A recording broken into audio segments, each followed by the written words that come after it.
ka nalimot. Muling nagsalita ka kay Abraham sa gitna ng mahabang hintay. Ako ang makapangyarihan, lumakad kang tapat sa harap ko. Sa gitna ng katahimikan noon, muling umalingaw-ngaw ang pangako. Hindi ka na tatawaging Abraham, kundi Abraham mula ngayon. Ama ng maraming bansa, ang bagong pangalan mo. At si Sarai ay magiging Sara, prinsesa ng mga bayan.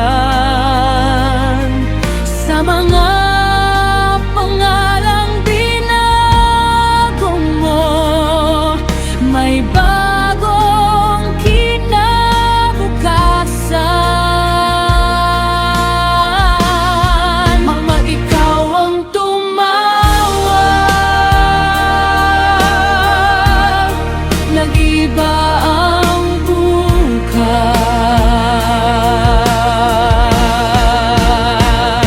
Sarai ay magiging Sara, Abraham ay Abraham.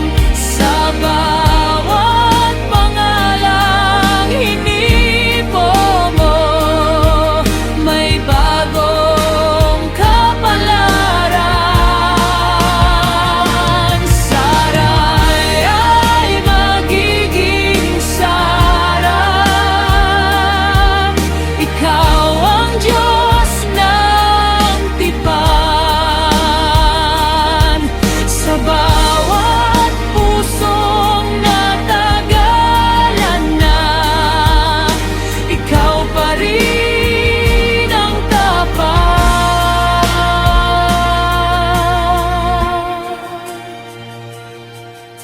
Natawa siya sa isip niya, dahil sa tanda ng edad nila. Ngunit sa'yo walang imposible, kahit huli na sa tao. May anak na ipapanganak, may bangagong mabubuhay. Hindi sinusukat ng taon ang kaya mo. Ikaw ang may hawak ng oras kapag sinabi mo,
at binubuhay ang pangarap.